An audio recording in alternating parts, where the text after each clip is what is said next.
सभी संगत को जय गुरु जी। अनंतम अनंतम शुक्राना गुरु जी। एक बार फिर सभी संगत के लिए मैं गुरु जी की पुरानी संगत का एक सत्संग लेके आया हूँ।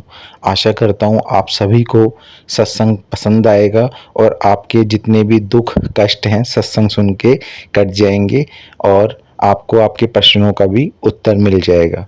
आप प्लीज़ मेरे चैनल को सब्सक्राइब कर सकते हैं ताकि मेरे आने वाले सत्संग जो गुरु जी के सत्संग हैं वो आपके साथ में शेयर कर पाऊँ और आपको सभी मेरे सत्संगों की नोटिफिकेशन मिलती रहे। तो कृपया करके मेरे चैनल को सब्सक्राइब कर लीजिए। शुरू करते हैं गुरु जी का सत्संग। एक बारी जय गुरु जी सभी बोलेंगे। जय गुरु जी। ओम नमः शिवाय। गुरु जी सदा सहाय। गुरु जी हमारे साथ सदैव हैं, हमेशा हैं, हर पल हैं, हर कण हैं। बस उनको फ़ील करने की, महसूस करने की और उनकी जो जहाँ भी वो जाते हैं एक गुलाब, एक फ्लावर की सुगंध सी फैल जाती है, खुशबू फैल जाती है, उसको महसूस करने की ज़रूरत है। आशा करता हूँ कि आप भी गुरु जी को महसूस करेंगे, गुरु जी से अपनी दुख दर्द बताएंगे और गुरु जी उनको आपको उनसे बाहर निकालेंगे। इसी के साथ मैं सत्संग की शुरुआत करता हूँ। पुरानी संगत का ये सत्संग है। अंकल जी अपने सत्संग में बताते हैं, बोलते हैं कि इस ग्रह में जहाँ हम रह रहे हैं पृथ्वी में सबसे मुश्किल काम जो है ना वो है गुरु जी के साथ अपने अनुभवों को शब्दों में पिरोना। जो हमारे साथ डेली रोज की जीवन में हम गुरुजी से अगर जुड़े हैं तो अनुभव होते हैं ना, उनको हम बता नहीं पाते, बयान नहीं कर पाते। कारणवश यही है कि अनुभव ही इतने सारे हैं, चमत्कार ही गुरुजी के इतने सारे हैं कि उनको अपने शब्दों में बयां करना बहुत ही मुश्किल है। आगे अंकल जी कहते हैं उनको देखने या मिलने का कोई प्राय नहीं है, उसके पश्चात ही आपको हल्का सा अनुभव होता है कि वे कौन हैं, उनमें कितनी अभूतपूर्व प्रतिभाएं हैं। परंतु उनके दर्शन सरल नहीं हैं, वह तो उनके नियत करने पर ही संभव है। अनेक बार उनके दर्शन करने के लिए बनी बनाई योजनाएं सफल नहीं हो पाती। दूसरी ओर यदि वे चाहें वह आपको कहीं से भी बुला लेते हैं। मुझको दोनों अनुभव हुए। अंकल जी सत्संग में बता रहे हैं कि कैसे गुरुजी से के दर्शन इतने पुरानी संगत जो गुरुजी को साक्षात गुरुजी से मिली हुई थी, वो अपने सत्संग में वर्णन करते हैं कि गुरुजी से मिलना इतना आसान नहीं है, अति दुर्लभ है। पर कब गुरुजी की कृपा आप पे बन जाती है और गुरुजी आपको स्वयं बुला लेते हैं, आपको दर्शन दे देते हैं, आपसे स्वयं साक्षात हो जाते हैं, तो ये तो गुरुजी की ही कृपा है।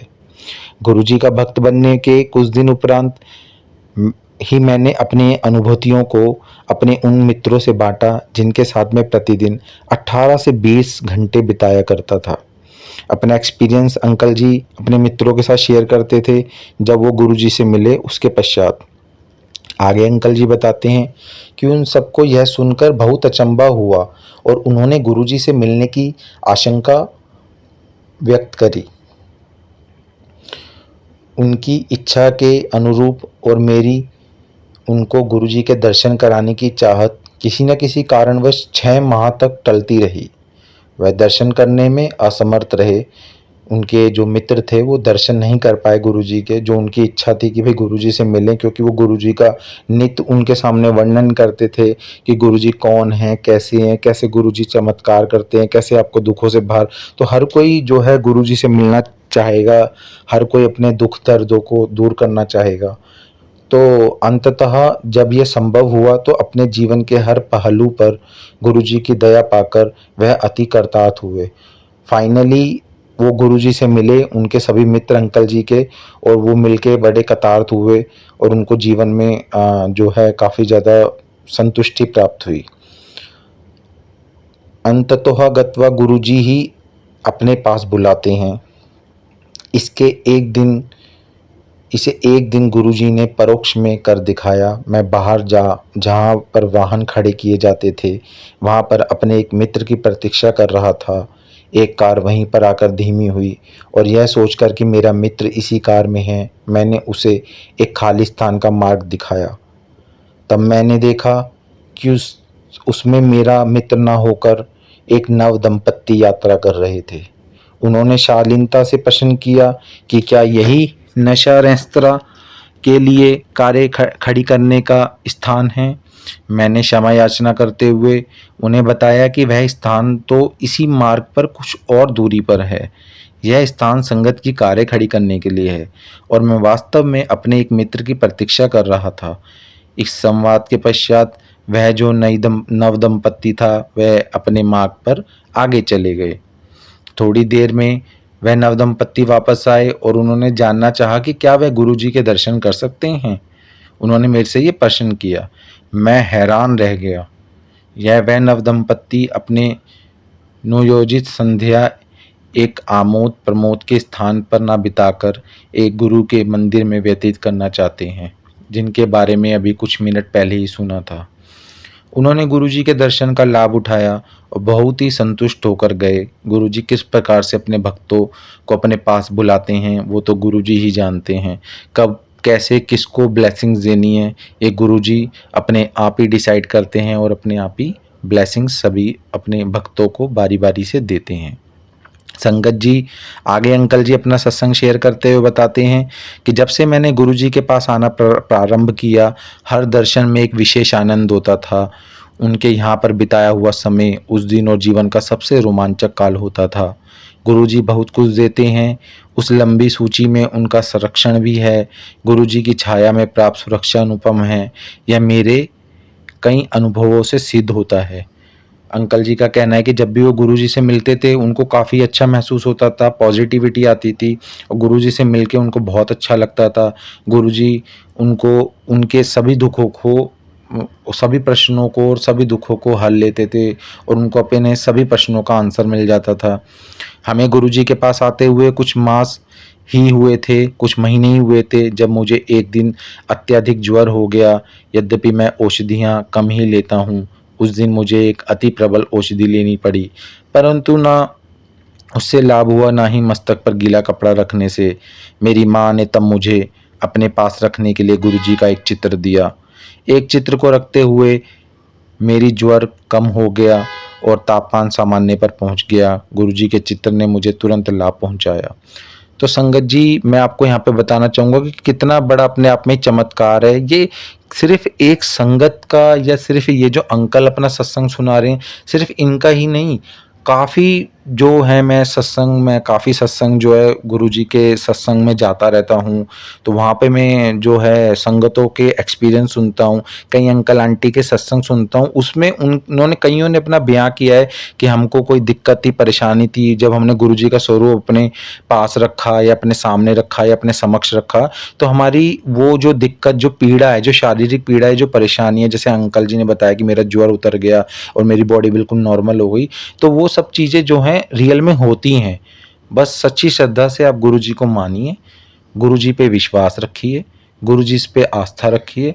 आपको आपको तुरंत ही जो है हर चीज़ का आपका जो है समस्या का निदान होता हुआ नजर आएगा। आगे सत्संग में अंकल जी बताते हैं कि एक बार महाविद्यालय में मुझे अचानक ही तीव्र पेट दर्द आरंभ हो गया।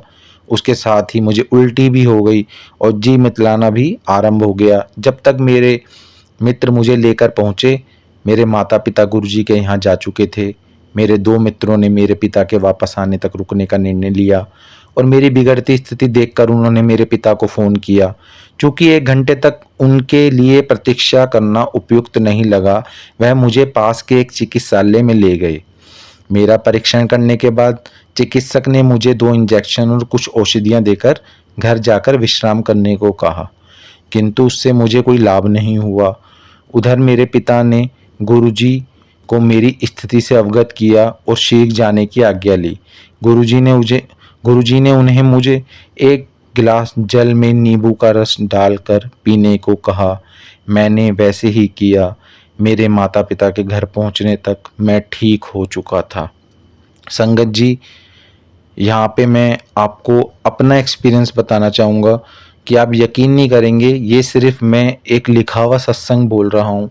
मुझे भी नहीं पता था कि अंकल जी आगे क्या बताने वाले हैं, बट ये रियल में आप विश्वास नहीं करेंगे, मैं अभी चाहो तो आपको यूट्यूब पे अपने जो है मैं डॉक्टर से जो प्रिस्क्रिप्शन बनवा के लाया हूँ उसकी आपको फ़ोटो कॉपी भेज देता हूँ, आपको रियल में उसमें दिखा देता हूँ कि आपको भी मेरी बात पे विश्वास हो कि रात को 4 बजे मेरी भी तबीयत ख़राब हो गई थी और मैं काफ़ी ज़्यादा स्टोमक पेन यानी कि पेट के दर्द से पीड़ित हो रहा था और काफ़ी ज़्यादा परेशान होने पे मेरे नियर ही यहीं पर एक सरकारी अस्पताल है, मैं वहाँ गया, मैंने वहाँ जाके अपनी पीड़ा बताई।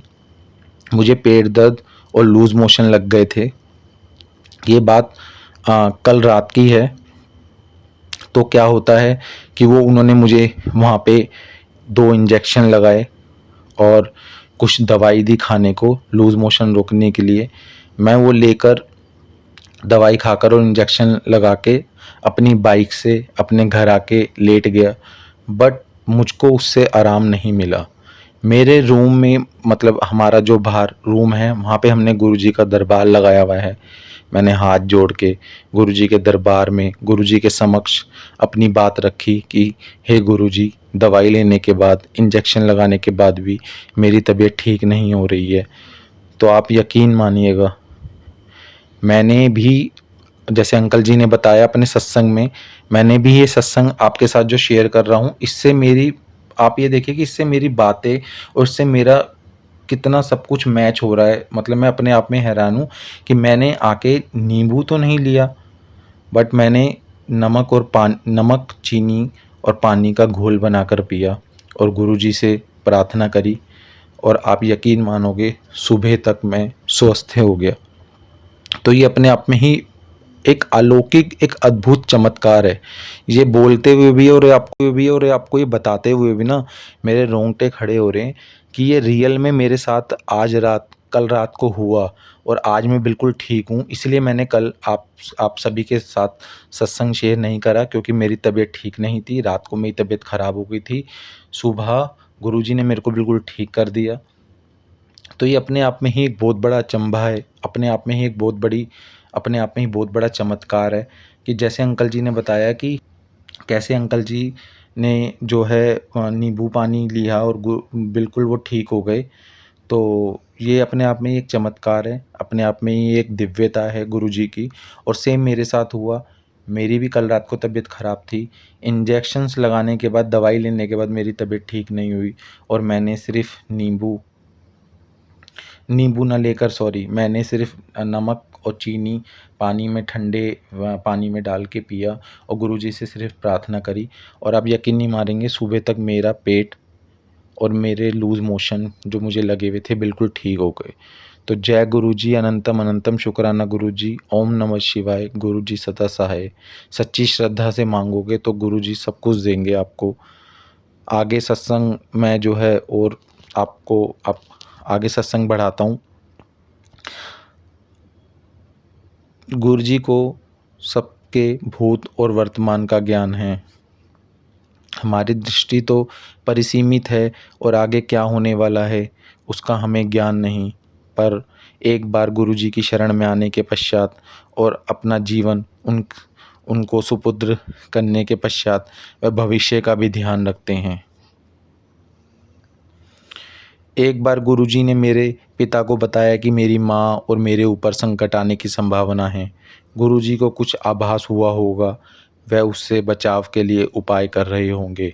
आगे अंकल जी बताते हैं कि अगले दिन दोपहर को मैं अपनी कार से बाज़ार जा रहा था तो घर से कोई 2 किलोमीटर दूर था।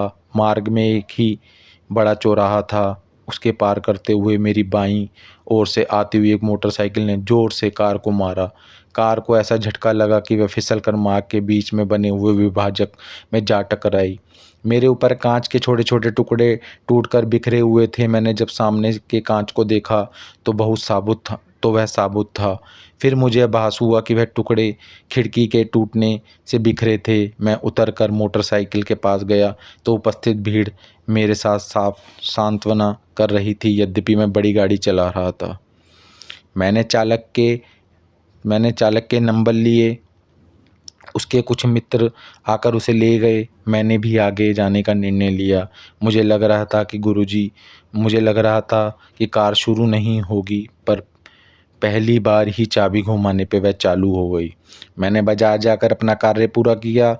मैंने जब घर पहुंचकर स्नान किया तो देखा कि मुझे एक खरोंच तक नहीं आई थी। गुरुजी की दया से कांच के टुकड़ों ने मुझे कोई भी चोट नहीं पहुंचाई थी। तो ये कितने बड़े बड़े चमत्कार हैं जो लाखों करोड़ों संगत के साथ होते रहते हैं। मैं मतलब सब हैरान हैं, हर कोई हैरान है कि कैसे गुरुजी सब चीज़ों को पहले से ही जान लेते हैं और कैसे पल भर में हमारे जो कष्टों को दूर कर देते हैं। ये अपने आप में ही बहुत बड़े-बड़े मिरेकल हैं। इनके बारे में जितना बोला जाए ना, रियल में शब्दों में उतना कम है, बहुत कम है। क्योंकि बहुत बड़े-बड़े मिरेकल हैं गुरुजी के। अपनी लाखों करोड़ों संगतों को कैसे उन्होंने बेड़ा पार किया है। आगे अंकल जी बताते हैं कि उस संध्या को जब हम एक संबंधी की कार से गुरुजी के पास पहुँचे, तो गुरुजी ने मेरे पिता को कहा कि वह चिंता ना करें, केवल कार ही क्षतिग्रस्त हुई है और यह ध्यान देने योग्य है कि बेटे को कोई खरोंच तक नहीं लगी।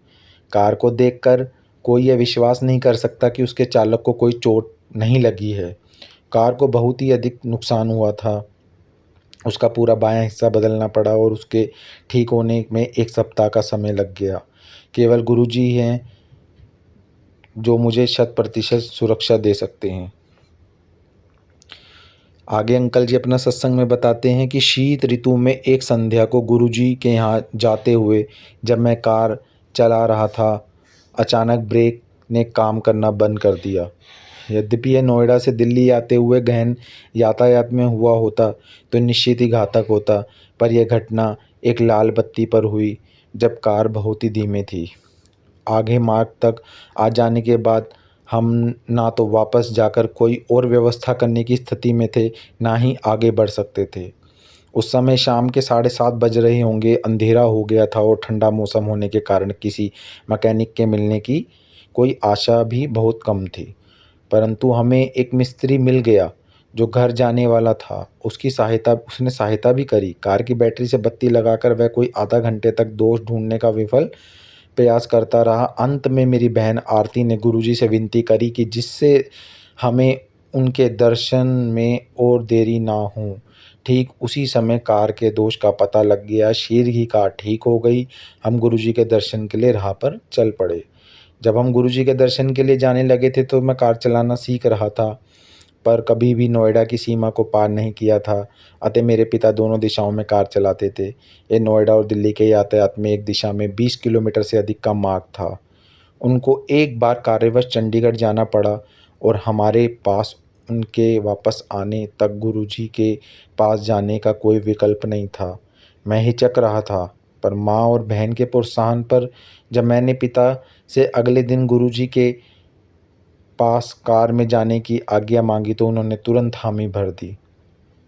अगले दिन जब मैं माँ और बहन के साथ कार निकाल रहा था तो हमें जहाँ बहन बैठी हुई थी, अचानक गुरुजी की उपस्थिति की सुगंध आई।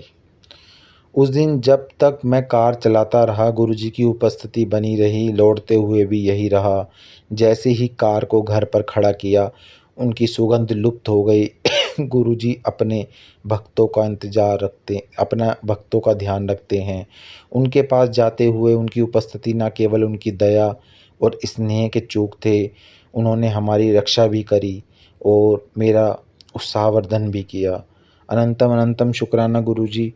आप कैसे, कब, कहाँ, किसको दर्शन दे देते हैं, कब, कहाँ, किसके दुखों को हल लेते हैं, ये तो आपके ही चमत्कार और आपके ही जो है मिरेकल्स हैं जिनके कारण ये सारा संसार जो है आज कष्टों से मुक्त होता जा रहा है।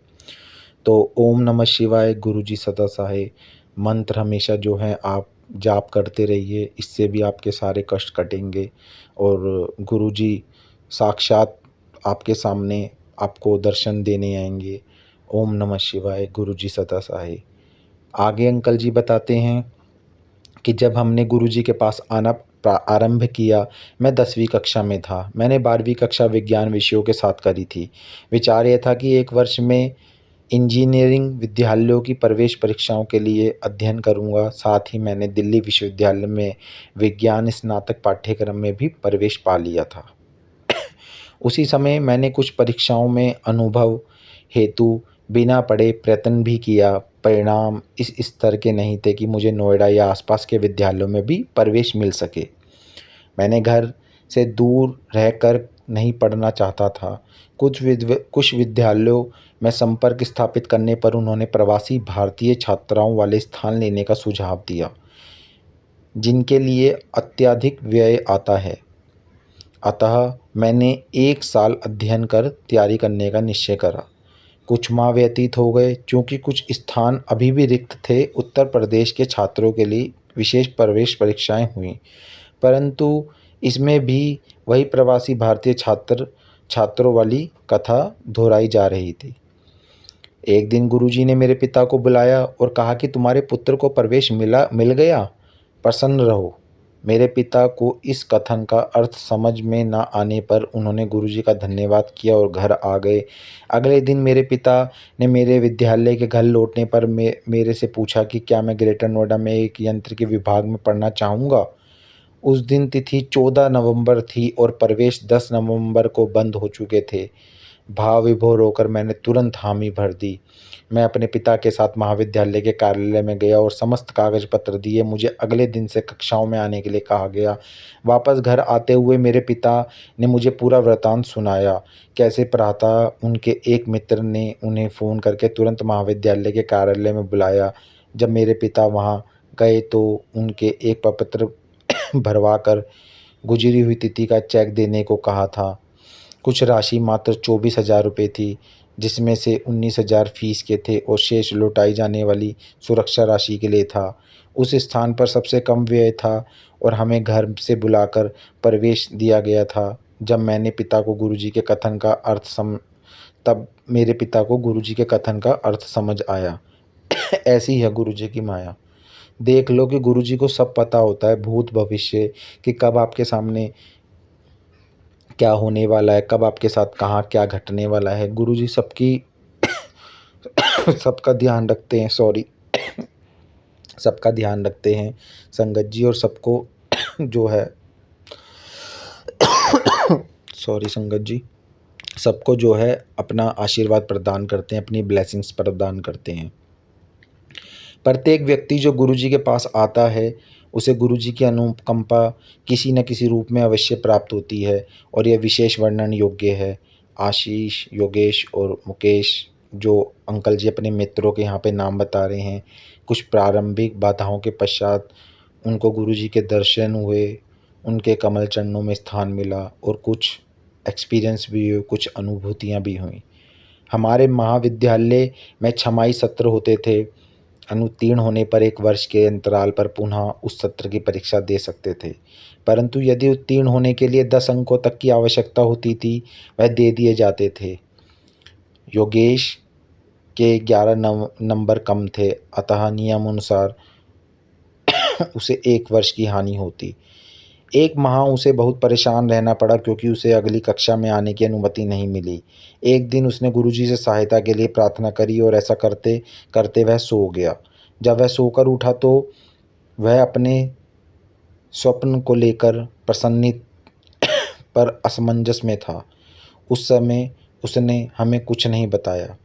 अगले दिन समाचार पत्रों में विश्वविद्यालय परिषद की बैठक में हुए निर्णय का वर्णन छपा हुआ था, जिसमें उन्होंने सब छात्रों को 4 वर्ष में एक बार 15 नंबर देने का निश्चय लिया था। इस प्रकार योगेश का वह 1 वर्ष बच गया और तब उसके उस स्वप्न की चर्चा करी।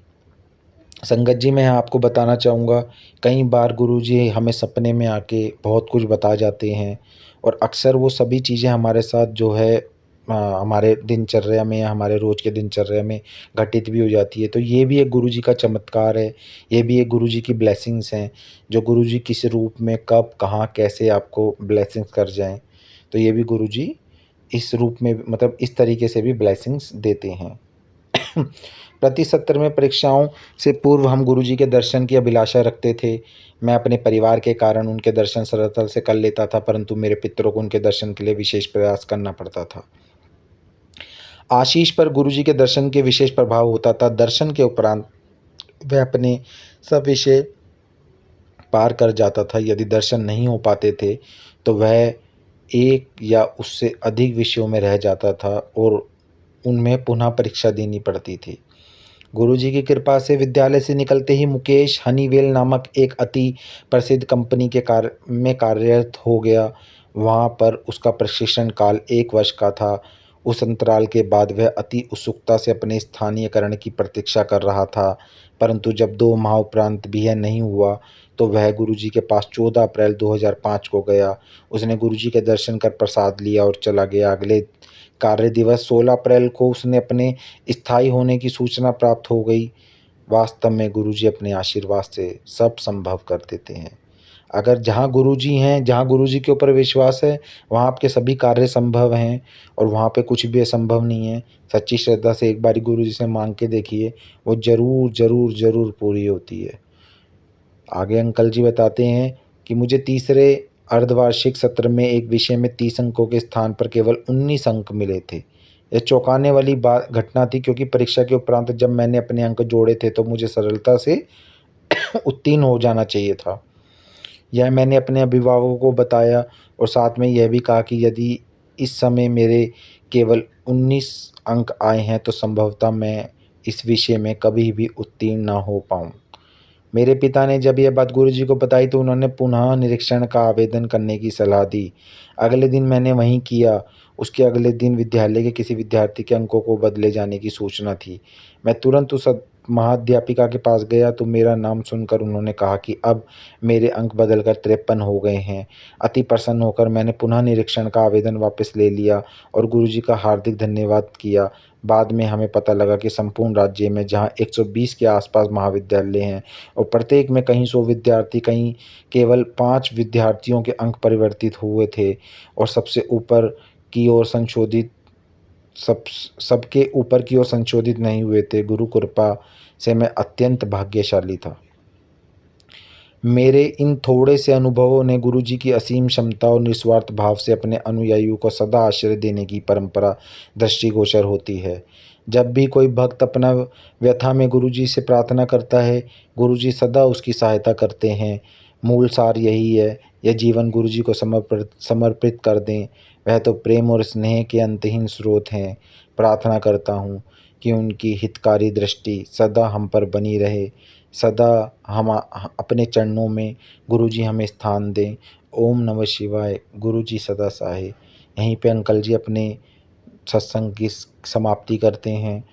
तो संगत जी, आपने सत्संग में देखा, सत्संग में सुना आपने कि कैसे गुरुजी किस तरीके से कभी भी आपको कैसे ब्लेसिंग्स प्रदान कर देते हैं। चाहे आप कहीं भी बैठे हो, चाहे आप इंडिया में हो, चाहे आप विदेश में हो, चाहे आप किसी भी कंट्री में हो, अगर आप गुरुजी से जुड़े हुए हो या गुरुजी की संगत में जुड़ गए हो या गुरुजी पे आपका ट्रस्ट है, गुरुजी पे आपका अपना एक श्रद्धा, एक विश्वास है, तो गुरुजी ज़रूर आपकी मनोकामनाएँ पूरी करते हैं। गुरुजी से माँगने की ज़रूरत नहीं है, ज़रूरत है सिर्फ़ गुरुजी से जुड़ने की। गुरुजी अपने आप ही जो है सभी समस्याओं का समाधान कर देते हैं। गुरुजी सब जानते हैं, गुरुजी को सब पता है। वो अनंत काल तक हमारे साथ हैं और अनंत काल तक उनकी कृपा, उनकी ब्लेसिंग्स हमारे ऊपर बनी रहेगी और बनी रहती भी है। तो इसी के साथ मैं भी अपनी वाणी को विराम देना चाहूँगा और आशा करता हूँ कि आप सभी को सत्संग में अपने कई प्रश्नों के उत्तर मिल गए होंगे। तो बिना कुछ सोचे, बिना कुछ वो करे, गुरुजी से आप जुड़ के देखिए और गुरुजी से जुड़ने के बाद आपके जो है कष्ट कटने शुरू हो जाएँगे और गुरुजी की जो है ब्लेसिंग्स आपको मिलने लग जाएगी।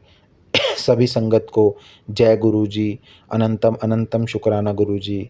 ओम नमः शिवाय। गुरुजी सदा सहाय। ओम नमः शिवाय। गुरुजी सदा सहाय।